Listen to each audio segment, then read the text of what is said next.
அவங்க 2 பேர் பேர்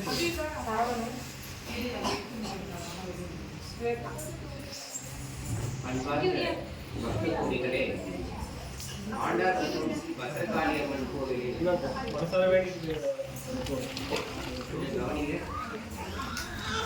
நம்ம கோவில் வந்து வளர்ந்து வர்றதுக்கு பெரிதும் உறுதுணையா இருக்கிறவங்க திருமதி சந்திரமூர்த்தி அவங்களோட பொண்ணு பாலசரஸ்வதி. நம்ம கோவில் முன்னேறதுல ஒவ்வொரு பங்கும் அவங்க பார்த்து எல்லாமே செஞ்சுட்டு இருக்காங்க. தாய்க்கு என்ன வேணும் அப்படின்னு கேட்டு சொல்லுங்க, என்னாலும் முன்னேற செய்யறேன்னு சொல்லிடுவோம். ஆனால் வந்து சென்னையில அமாவாசை அவங்க நம்ம கோவிலுக்கு வந்து நவபாகியம் வாங்கி கொடுத்துருக்காங்க. அந்த ஒவ்வொரு தடவையும் அந்த வாகியங்களுக்கு இசைக்கிறப்போ எல்லாரும் மனதிலையும் ஒரு கிளர்ச்சி உருவாகும். அந்த கிளர்ச்சி உருவாகி அவங்க குடும்பத்தை சார்ந்தவங்க எல்லா வளமும் எல்லா நலமும் பெற்று சிறப்புடன் மேன்மேலும் விளங்க வேண்டும். நம்ம தாய்க்கு மேன்மேலும் செய்யணும். செல்வசீலோட அவங்க பொண்ணு வாழரசியா மகராசியா வாழணும்னு எல்லாரும் ஒரு நிமிஷம் கண்ண மூடி பத்திரகாளி தாய்க்கு வேண்டிக்கோங்க. ஒரு நிமிடம் வேண்டிக்கோங்க. திருமதி சுகுணா சந்திரமூர்த்தி பாலசரஸ்வதி பத்திரகாளியோட அருளால் அவங்க எல்லா வளமும் நலமும் பெற வேண்டும். சரி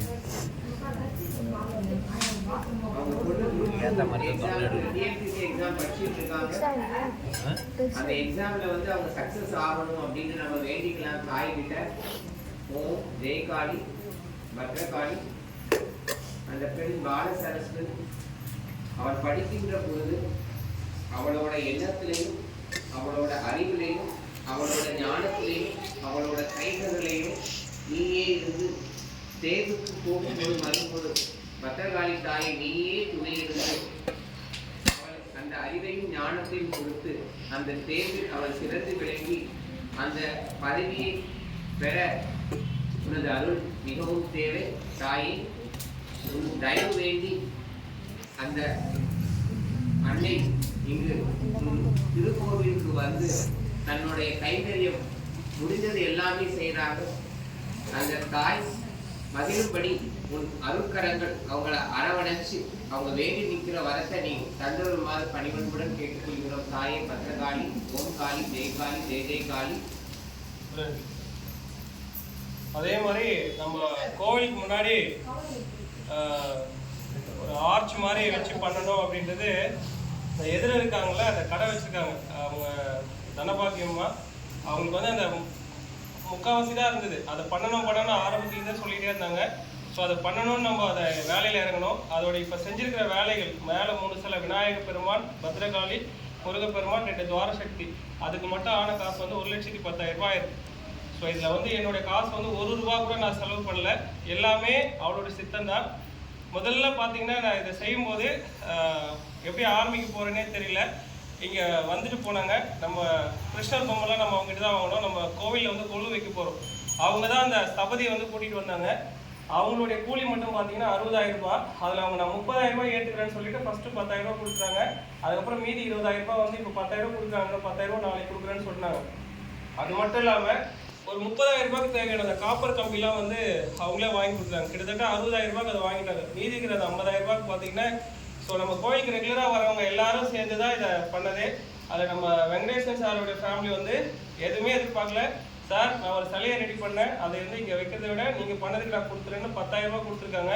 அவங்களுக்கு வந்து இந்த இடத்துல நம்ம நன்றி தெரிவிச்சுக்கிறோம். அதே மாதிரி செந்தில் சாரும் அவங்களுடைய காலேஜ் மெட்ஸ்லாம் சேர்ந்து கோவில் திருப்பணிக்காக நேற்று அவரோட பர்த்டே முந்தா நேற்று வந்தது. அப்போ இது வந்து 3,000 ரூபாய் கொடுத்துட்டு போனார். அது இல்லாமல் இங்கே யாகத்தில் இருக்கிற ஒரு உயர்ந்த மனிதர், என் பெயரை மட்டும் தயவுசெய்து மென்ஷன் பண்ணாதீங்க, நான் அம்பாளுக்காக கொடுக்குறேன்னு சொல்லிட்டு ஃபஸ்ட்டு 5,000 ரூபாய் அனுப்புகிறேன்னாங்க. அதுக்கப்புறமா 10,000 ரூபாய் அனுப்பி விட்டாங்க. சாமியோட சேவைக்காக வச்சுக்க மாட்டாங்க. எந்த இடத்துலையும் என்னை பற்றி மென்ஷன் பண்ண வேணாம் அப்படின்னு சொல்லிட்டாங்க. ஆனால் நான் யாரை சொல்கிறேன்னா அவங்களுடைய மனசுக்கு மட்டும் தெரியும். அவங்களுக்கும் என்னுடைய நன்றியை தெரிவிச்சுக்கிறேன். ஸோ அதே மாதிரி பார்த்தீங்கன்னா இன்னொரு நண்பர் அப்புறம் அந்த மாதிரி பார்த்தீங்கன்னா ஒரு செலவு வாங்குறதுக்காக காசு 7,000 ரூபாய் கொடுத்துருந்தாங்க.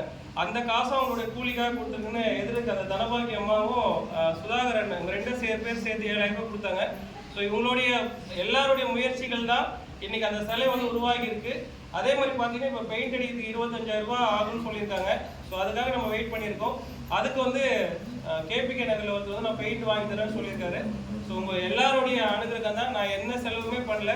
ஸோ இந்த மேடை அமைச்சது பார்த்தீங்கன்னா ஒரு பிராமின் தான். அவர் பேர் வந்து மிஸ்டர் சாரதி. அவர் தான் வந்து இந்த மேடைக்கான காசு வந்து நான் செய்கிறேன் அப்படின்னு சொல்லிட்டு 10,000 ரூபாய் அவர் அனுப்பியிருக்காங்க. ஸோ அது மாதிரி எல்லாமே ஒவ்வொரு விஷயங்கள் தான், எல்லாரும் செஞ்ச ஒரு இதில் தான் இன்னைக்கு அந்த கோவில் வந்து ஒரு நல்லபடியாக வந்து நிற்குது. ஸோ அது நம்மக்கிட்ட எதுவுமே இல்லை. நான் செய்கிற ஒரே ஒரு விஷயம், மனசார எனக்கு தெரிஞ்ச அந்த அதர்வன வேதத்தை இந்த அம்பாளுக்கு வந்து நான் செய்கிறேன். ஸோ இதை எல்லாத்தையும் விட ரொம்ப ஒரு முக்கியமான விஷயம், என்னதான் யார் எவ்வளோ காசு கொடுத்தாலும், நான் என்னதான் மந்திரம் படித்தாலும், இங்கே நீங்கள் வந்து உட்காரும் போது ஒரு மாதிரி கோவில் ஒரு ஒரு அமைப்பு இங்கே இருக்குன்னு, அது வந்து கடவுள் கொடுத்த ஒரு கிஃப்டாக தான் இந்த தங்கையை வந்து நான் பார்க்குறேன். இவங்க இந்த கோவிலுக்கு வந்து ஒரு மாசமா வராங்க, ஒரு மாசத்துக்கு மேலேயே இருக்கும். வாரத்துல ஒரு நாள் இல்லை 2 நாள் வந்துட்டு காலையில வந்துட்டு இன்னைக்கு காலையில ஒரு 11 மணிக்கு வந்தாங்க. இப்போ வரைக்கும் அவங்க வீட்டுக்கே போகல. ஸோ ஃபுல்லாகவே இங்கே இருக்கிற எல்லா பொருளுமே க்ளீன் பண்ணிட்டு கோவிலை வந்து கோவிலை விட மேலே ஒரு படி மேலே அழகாக அதை சுத்தமாக வச்சு பார்த்துக்கிறாங்க. அதுக்காக அவங்களுக்கு மிகைப்படுத்தி நம்மளாம் செய்யலேன்னு யாரும் நான் குறைப்படுத்தி சொல்லலை. எல்லாருக்கும் வேலை பழகு இருக்கு, அவங்களால முடிஞ்ச உதவிகளை நீங்கள் பண்ணுறீங்க. ஆனால் நம்மளால மனசார கடவுளுக்கு செய்கிற சேவையை வந்து பெரும் சேவையாக அவங்க செய்கிறாங்க. என்னால் இந்த இடத்துல கடவுள் மூலிமா என்னுடைய நன்றிகள் மட்டும்தான் இந்த தங்கச்சிக்கு வந்து சொல்ல முடியும். ஸோ அவங்களுக்கு இந்த கடவுளுடைய எல்லா அனுகிரகமும் கிடைக்க என்னுடைய வாழ்த்துக்கள். ஸோ அதே மாதிரி என்னுடைய நண்பன் ஒரு ஐயர் வந்து ஒரு யாகத்தில் இருக்காங்கன்னா குறைஞ்சது அவங்களுக்கு ஒரு 5,000 ரூபாய் கொடுக்கணும். ஸோ நம்ம இந்த கோவில் வச்சு 6 மாதம் கம்ப்ளீட் ஆயிடுச்சு. ஒரு மாதத்துல 2 யாகம், நடுவில் இந்த விளக்கு பூஜையிலேருந்து எல்லாமே பண்ணுறோம். 1 ரூபா கூட நம்ம கொடுத்தா வாங்கிக்க மாட்டாரு. அங்கிருந்து வரும்போது ஆட்டோக்கும் அவருடைய காசு தான் செலவு பண்ணிட்டு வருவாரு. ஸோ அவர் இங்கே இல்லைன்னா இந்த அம்பாளுக்கு நம்ம செய்கிற சேவையில் நிறைய செலவுகள் வரும். ஸோ இந்த இடத்துல எல்லாரும் சார்பாகவும் அவருக்கு நான் நன்றி தெரிவிச்சுக்கிறேன். அதே மாதிரி எல்லா கன்ஸ்ட்ரக்ஷனுமே வந்து அவங்களோட கான்ட்ரிபியூஷன் வந்து கண்டிப்பாக இருக்கும். லாஸ்ட் இயர் கூட வளர்ச்சி வந்து 2,500 ரூபாய் அமைச்சாங்க. இன்னும் எக்ஸ்ட்ரா ஆக்ஷன் நான் பண்ணுறேன்னு சொன்னாங்க. ஒரு யாகத்துக்கும் அவங்க செலவு பண்ணியிருக்காங்க. அது மாதிரி ஒரு சிலர் நான் சொல்லலன்னு நினச்சி நீங்கள் கவலைப்பட வேண்டாம். நம்ம எல்லாம் சேர்ந்து தான் கடவுளை வந்து வேணும். ஒரே ஒரு விஷயம் மட்டும் நான் ரிக்வெஸ்டாக சொல்கிறேன், செந்திலுக்காக இங்கே கோயில் வரக்கூடாது. அம்பாள் அவளை மட்டும் தான் நினச்சி வரணும். என்ன கோரிக்கை இருந்தாலும் அவர்கிட்ட மட்டும் தான் சொல்லணும். நம்ம பேசணும், நம்ம சரியாக பேசலன்றதை பற்றி யாரும் கவலைப்படாதீங்க. நானும் உங்களை மாதிரி தான் என்னுடைய கோரிக்கை அவர்கிட்ட சொல்கிறேன். எக்ஸ்ட்ரா என்ன சொல்லுவேன், யாரெல்லாம் வந்து உங்களுடைய கஷ்டத்தை என்கிட்ட சொல்கிறீங்களோ கட்டாயமா சொல்லுவேன். இவங்க என்கிட்ட இந்த விஷயத்த சொல்லியிருக்காங்க, எனக்காக அவங்களுக்கு வந்து அவங்களுக்கு கொஞ்சம் நிறைவேற்றுமா அப்படின்னு சொல்லிட்டு 1000 பேர் சொன்னாலும் அது அப்படியே என் மனசுல இருக்கும். கட்டாயமா அவங்க கிட்ட சொல்ல, அதுக்கே ஒரு 1/2 மணி நேரம் மேல ஆகிடும். அதனால உங்களுக்கு என்ன கோரிக்கை இருந்தாலும் அவங்ககிட்ட சொல்லுங்க. நான் சொல்றது கொஞ்சம் அவள் கேட்பான்றது காரணம் என்ன, அவளுக்காக நான் செய்யக்கூடிய பூஜை முறைகள் தான். அதனால நீங்க என்ன வேண்டுதல் இருந்தாலும் மனசார மனமுறைக்கு அவர்கிட்ட கேளுங்க, கட்டாயமா பண்ணுவோம். ஓம் சக்தி அப்படியே சொல்லிடுறீங்களா?